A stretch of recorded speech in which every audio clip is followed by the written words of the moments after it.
Good evening, ladies and gentlemen. I only have one question. Where is Harvey Dent?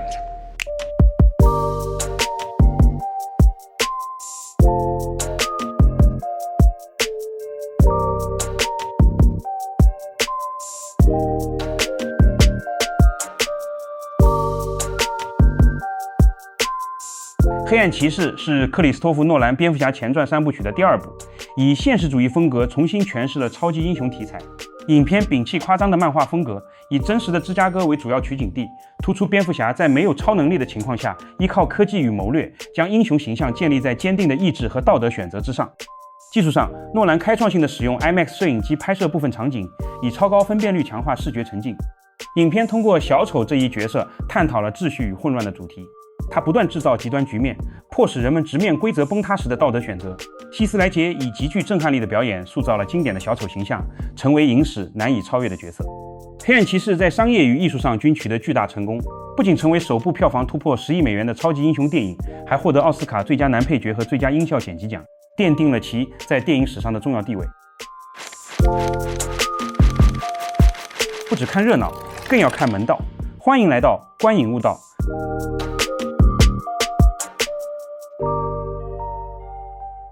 影片始于包裹在蓝色火焰中的蝙蝠侠 logo， 由汉斯季默创作的经典配乐 Why So Serious 缓缓淡入。突然，一栋大厦玻璃破碎的巨响打破了这份不安，电影的序幕就此拉开。光天化日之下，一个长头发男人拿着一个小丑面具背对镜头，他有件大事要干。男人戴上面具上车，与另外几名同伙会合，他们都是被一个名叫小丑的人集结起来，分工有序，目标直指银行金库。这场抢劫的独特之处在于，小丑为每个参与抢劫的人设计了一条残酷规则：当同伙执行完自己的分内事后，就将其杀掉，这样可以分得更多的钱。于是，在抢劫进行的同时，一场黑吃黑的连环杀戮同步上演。3名劫匪闯进银行，几声枪响惊动了银行经理。该角色由越狱中马洪的扮演者威廉·菲克纳出演。果然，找他来演的就不是单纯的龙套。躲在玻璃隔间里的银行经理趁劫匪不注意，一发霰弹干掉了一名劫匪。只可惜几次开枪后，子弹打完，经理最终中弹倒地。2名劫匪随即来到金库，黑吃黑的背叛链条持续运转。其中1名劫匪一打开金库门，就被身后的劫匪一枪干掉。负责装钱的劫匪猜到之后的同伙也会杀掉自己，准备先下手为强进行反杀。不料被开校车撞墙进入银行的劫匪直接撞死。最后，开头那位劫匪杀死了最后一个接应的司机同伙后，唯一的赢家产生。最后1名劫匪准备撤离时，躺在地上的银行经理开始嘲讽这位劫匪也会被小丑杀死。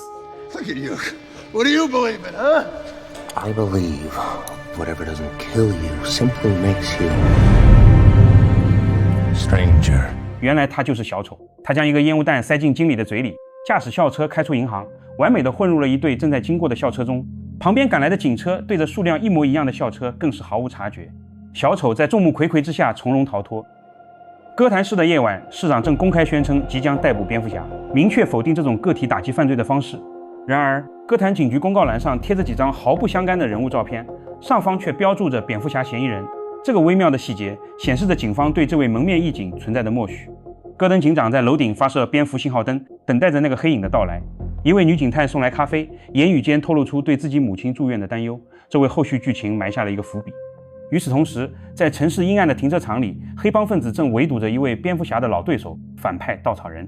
这个落魄的反派将恐惧毒气重新包装后拿出来贩卖，但毒气让黑帮买主产生了强烈的恐怖幻觉，根本无法正常使用，导致生意泡汤，最终惹怒了黑帮头目。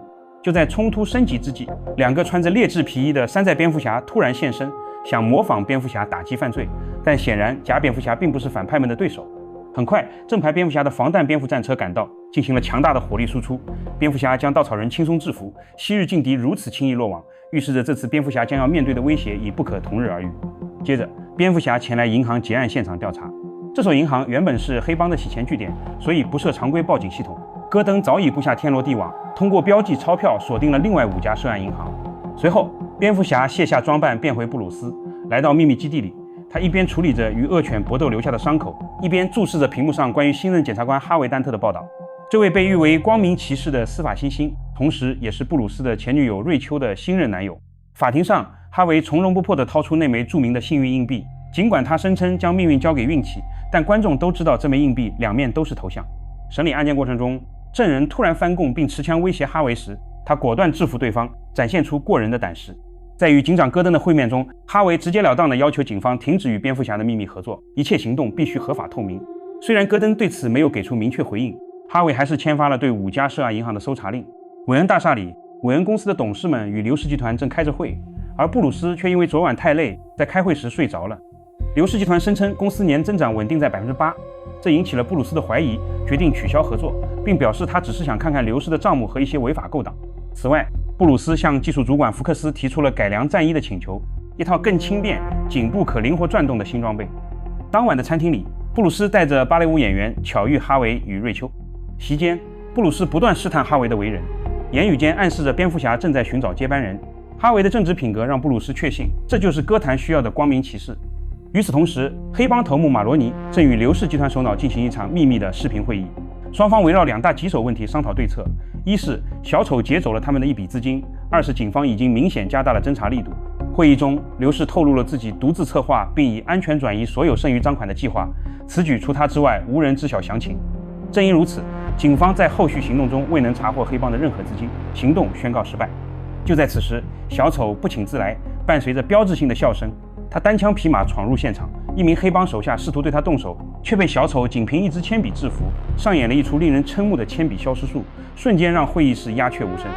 在用暴力立威之后，小丑才慢悠悠地切入正题。当他提出杀死蝙蝠侠的方案时，在场众人都以为这不过是个疯子，而小丑明确表示他有能力完成这一目标，但前提是需要黑帮赃款中的一半作为报酬。黑帮中终于有人忍无可忍，一位老大正要动手，小丑却突然掀开外套，满身手雷瞬间镇住全场。随后他从容留下一张名片，扬长而去。而这名受辱的老大越想越气，当即悬赏追杀小丑。深夜里，戈登与哈维因行动失败而争执不休，最终他们不得不再次求助蝙蝠侠，前往香港带回关键证人刘氏。蝙蝠侠答应了请求，随即与福克斯精心策划了一场跨国抓捕。当黑帮头目正在打桌球时，有人声称自己杀死了小丑，前来领取悬赏。一具尸体被抬了上来，就在众人围观时，那具尸体猛然起身，迅速劫持了黑帮老大。原来这一切都是小丑的计谋。随后，小丑当场杀死了这名黑帮头目，并迫使其余2名手下自相残杀，明确表示只有最后活下来的人才能保住性命。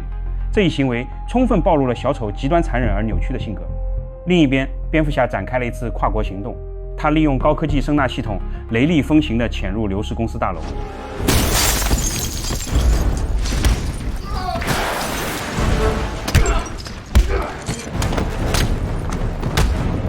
经过短暂而迅速的交手，在爆炸的火光中，将刘氏快递隔夜打包带回了哥谭市，精准投放到了哥谭市警局门口。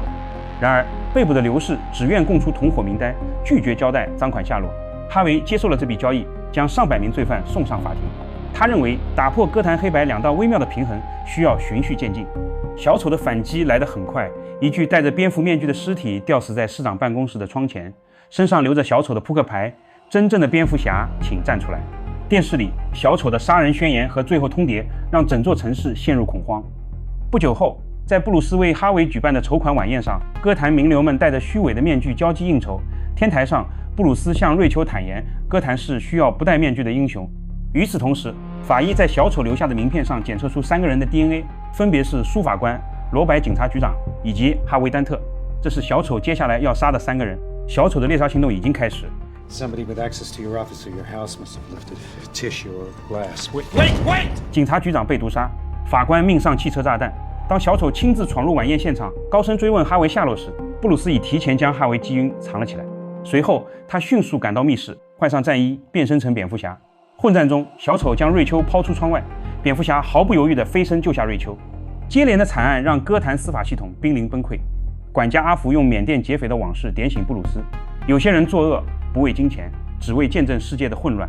小丑的死亡游戏仍在继续，2位姓名与哈维相关的警官接连遇害。他在现场设下了一个指纹陷阱，引诱布鲁斯步入圈套。就在哥谭市长发表演讲的同时，布鲁斯按照线索来到一间公寓，发现一群被捆绑、制服、被扒走的警察。窗边架着一台望远镜，当布鲁斯凑近观察时，而这时混入警察队伍的小丑突然现身，举枪射击市长。戈登为保护市长挡下子弹，不幸牺牲。小丑在混乱中逃脱，现场被抓住的小丑同伙身上刻着瑞秋名字的徽章，预示着下一个目标。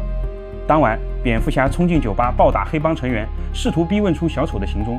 而另一边，逐渐失去理智的哈维私自劫走了那名身上挂着瑞秋名牌的嫌犯。若非蝙蝠侠及时现身阻止，哈维险些犯下私刑杀人的过错。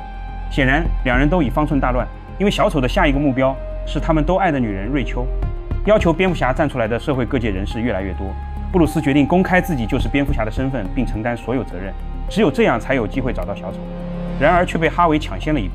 他在新闻发布会上公然宣称自己就是蝙蝠侠，随即当场被警方带走。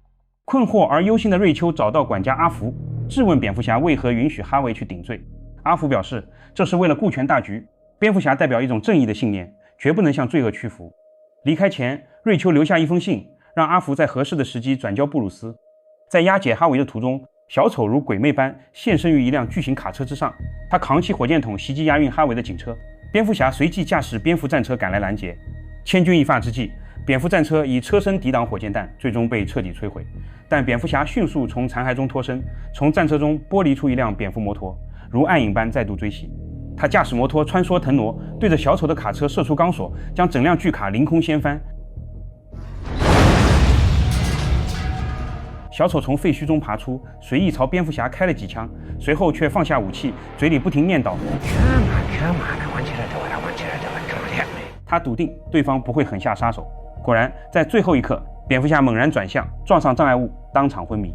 正当小丑俯身准备揭开他的面具时，一把枪抵住了他的后脑。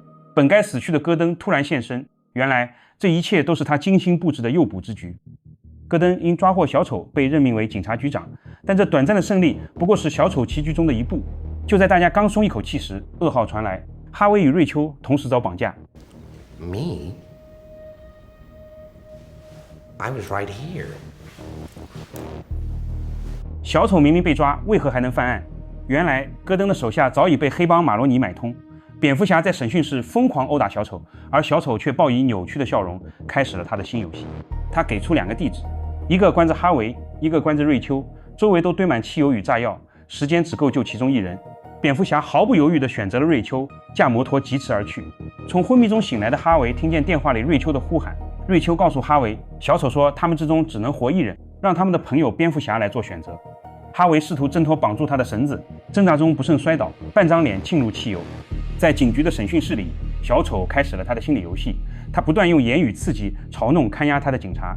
当小丑再次出现时，已经劫持了这名警察，并索要一部手机，声称要打电话。事实上，他早已将一部改装成炸弹的手机秘密植入在一名关押在警局内的囚犯体内。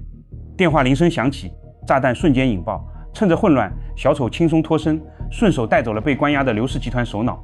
蝙蝠侠冲进关押地点，掀开铁门，却发现椅子上绑着的竟是哈维。他倒在地上痛苦嘶吼 No, not me. Why are you coming for me? 与此同时，在城市的另一端，被绑在椅上的瑞秋表情复杂。他一直相信蝙蝠侠会来救自己，甚至还在电话里安慰哈维，让他坚持住。他失望、困惑，但最后因为哈维得救而释然。他至死都不知道，蝙蝠侠收到的是被小丑调换的地址。他奔赴的原本是他的方向。下一秒，炸弹爆炸，戈登赶到时为时已晚，瑞秋葬身火海。而哈维虽活了下来，半张脸却被火焰严重烧毁。哈维并不知道这是小丑的骗局，他只看到一个事实：蝙蝠侠选择了救他，放弃了瑞秋。于是悲痛、自责和无力迅速转化为愤怒，对蝙蝠侠、对命运，也对自己。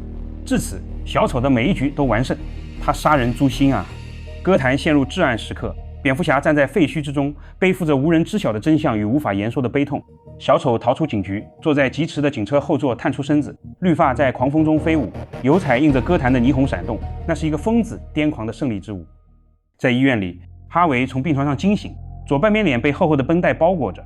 他拿起那枚幸运硬币，其中一面的人头像已被烧毁，正如他那被毁容的半张脸。哈维拒绝使用止痛药，也拒绝进行植皮手术。他选择保留这副骇人的面孔，让他时刻提醒自己所失去的挚爱。另一边，小丑逼迫刘氏说出了黑帮赃款的藏匿地点。 What you do with all your money? What's it? 当着一众黑帮头目的面，将堆成山的赃款焚烧一空。他的犯罪只为撕破人性的伪装，让世界混乱。紧接着，小丑接通电视直播，公开威胁：若1小时内那位正在接受采访的韦恩集团律师不死，他就炸毁一家医院。歌坛再度大乱，许多家有病患在医院的市民疯狂地想杀害律师。千钧一发之际，布鲁斯驾驶兰博基尼赶到，救下律师。 That's Mr. Wayne, isn't it? That's a very brave thing you did. Trying to catch the light? Well, you weren't protecting the van. Why? Who's in it?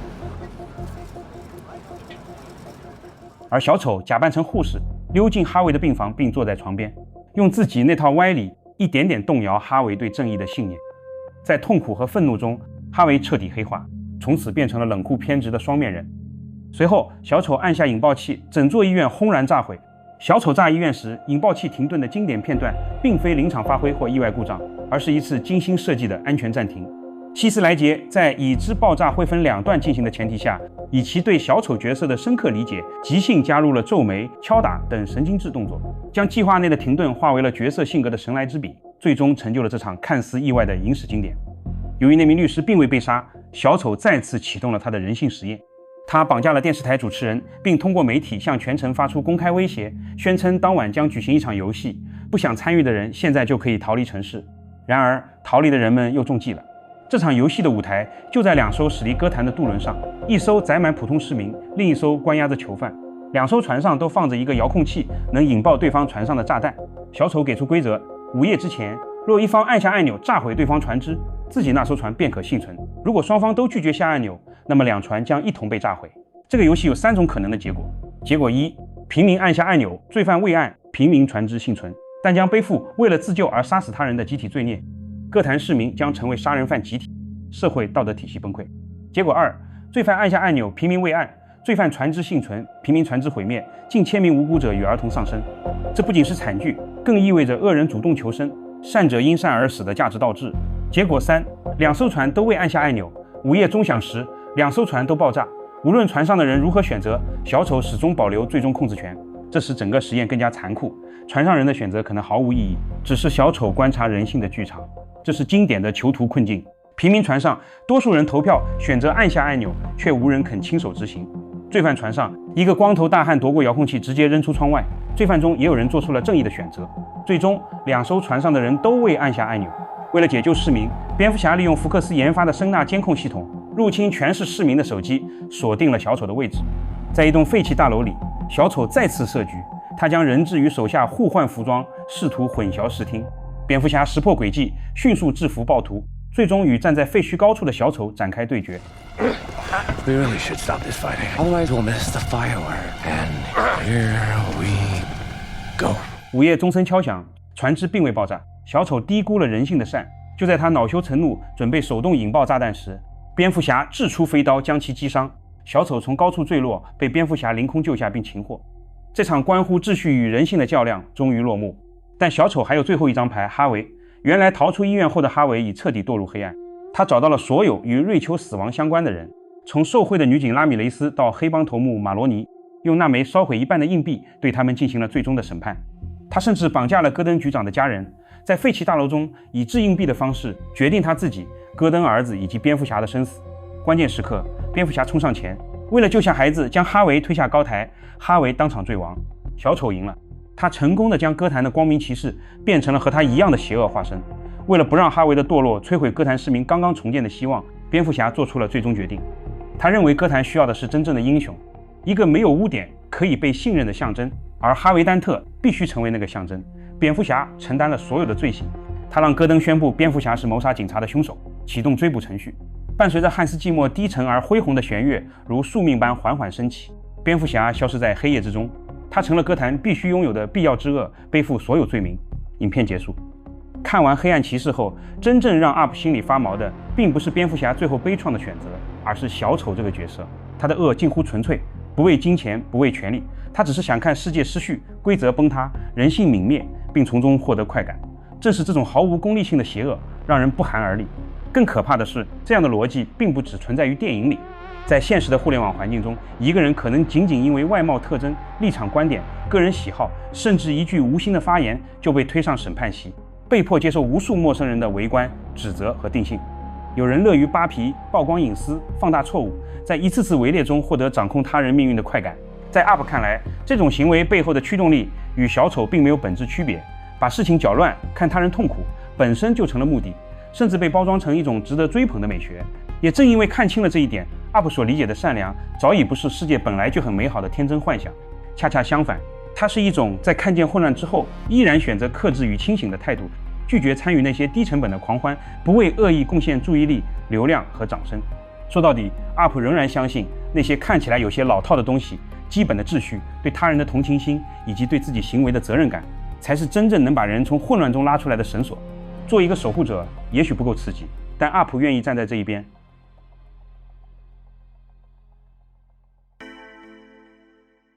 布鲁斯·韦恩本可以过最光鲜的生活，他有钱、有本事、有理想，却选择披上黑色的外衣，在法律之外打击犯罪。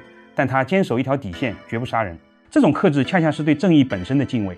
他主动背负哈维·丹特的罪行，让一个堕落的光明骑士成为象征，自己则坠入黑暗。因为他明白，一座城市的稳定有时需要靠谎言维系，而守护这个谎言的人必须承受真相的重量。这超越了个体牺牲，成为一种守护者的深刻自觉。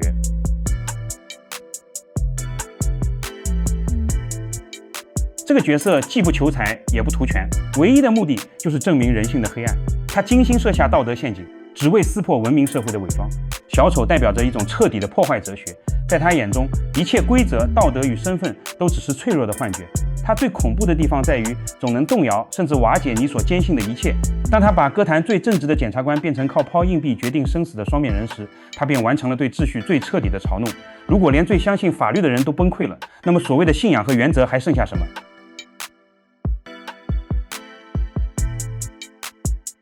哈维是体制内的理想主义者，他相信法律可以改变歌坛，也相信只要程序正确，正义终究会到来。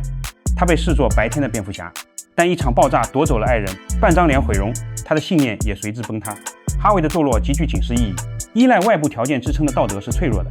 他原本用硬币做公平裁决，看似随机，实则是将责任推给命运。这恰恰暴露了他内心早已放弃自主判断。哈维的转变也暗示，社会过度依赖偶像式英雄是危险的。社会需要一套不断完善和纠错的平衡制度，一旦偶像倒塌，整个希望体系就会崩塌。这正是蝙蝠侠要替他顶罪的原因。